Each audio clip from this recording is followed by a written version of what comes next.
کہ جب یہ کووڈ 19 آیا اور یہاں پہ پاکستان میں جب اس کے اثرات پہنچنا شروع ہوئے تو کس طرح کا چیلنج تھا اس وقت این ڈی ایم اے کے لیے بالخصوص اس سے نمٹنے کے حوالے سے؟ فرید، میں آپ کو ایک بات بتاؤں کہ میں پچھلے چند ہفتوں سے جو پروگرام کر رہا تھا میں اس میں دو کووڈ کے علاوہ چیزیں جو ہیں ان کا میں مینشن نہیں کرتا رہا۔ این ڈی ایم اے جو ہے اس وقت 3 مختلف جو آنے والے یا موجودہ ہمارے ڈیزاسٹرز ہیں ان کے اوپر کام کر رہا ہے، جس میں کووڈ 19 ہے، ٹڈی دل جو ہے ابھی تک تو انڈیجنس ٹڈی دل نے حملہ کیا ہے، وہ اتنا سگنیفیکنٹ نہیں ہے، لیکن ہم لاکھوں اور اربوں ٹڈی دل ایران اور مسقط سے جو ہے ان کو جون کے دوسرے ہفتے میں پاکستان کے اندر ایکسپیکٹ کر رہے ہیں، اور ہم نے اپنی تقریبی پیش بندی جو ہے اس میں بھی مکمل کر لی ہے۔ اور میں آپ کو یہ بھی بتا دوں کہ ہم فلڈ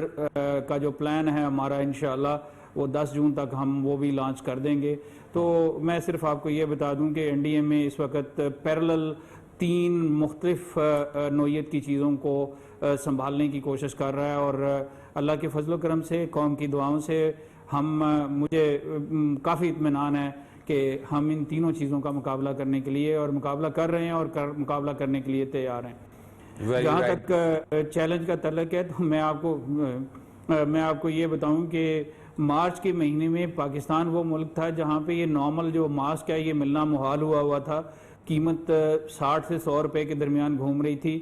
اور جو ہے جب این ڈی ایم اے کو 13 مارچ کو نیشنل سیکیورٹی کونسل میں یہ کام دیا گیا، 14 تاریخ کو جب ہم اپنے کام پہ لگے تو N95 یا پی پی ایز تو دور اور بہت دور کی بات، ہمیں اس وقت یہ نارمل ماسک جو ہے یہ ملنا محال ہوا تھا، اور بہت مشکلات کے بعد جو ہے ہم 27-28 کو کچھ ماسک اور کچھ چیزیں ایسی اکٹھی کر سکے کہ جو ہم 5 تک ہمارے جو اس وقت کے فرنٹ لائن ڈاکٹرز تھے ان کو کچھ سامان بھیج سکے، جو کہ ایسے تھا جیسے گرم ریت پہ پانی پھینکے تو بالکل غائب ہو جاتا ہے۔ اس طرح کے انوائرمنٹ تھے جس کے اندر ہم نے کام شروع کیا۔ میں آپ کو یہ بھی بتا دوں کہ اس وقت 14 مارچ کو ہمارے پاس 14 لیبارٹریز تھیں جو تقریباً لگ بھگ 1000 سے تھوڑا سا کم ٹیسٹ کر رہی تھیں۔ میں آپ کو یہ بھی بتاؤں کہ ملک میں جو ہے وینٹیلیٹرز کا ایگزیکٹ نمبر بھی نہیں پتا تھا،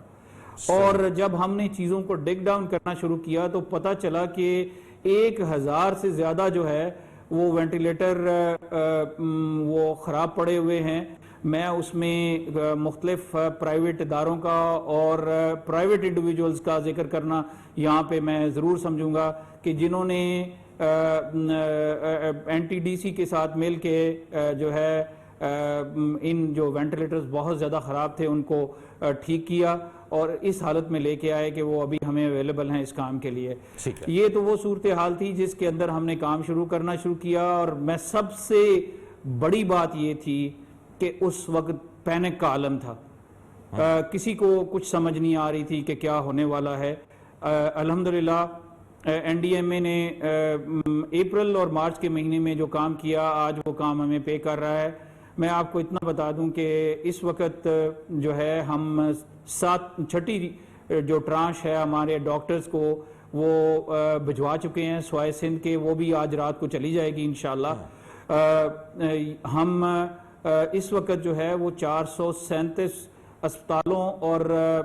باقی جو کوارنٹائن سینٹرز اور آئسولیشن سینٹر صوبوں نے بنائے ہیں ان کو یہ ہم بھیج رہے ہیں، اور یہ بھی میں آپ کو بتا دوں کہ ان کے بھجوانے کا طریقہ کار جو ہے ہم نے اس طرح ٹرانسپیرنٹ رکھا ہوا ہے کہ ہم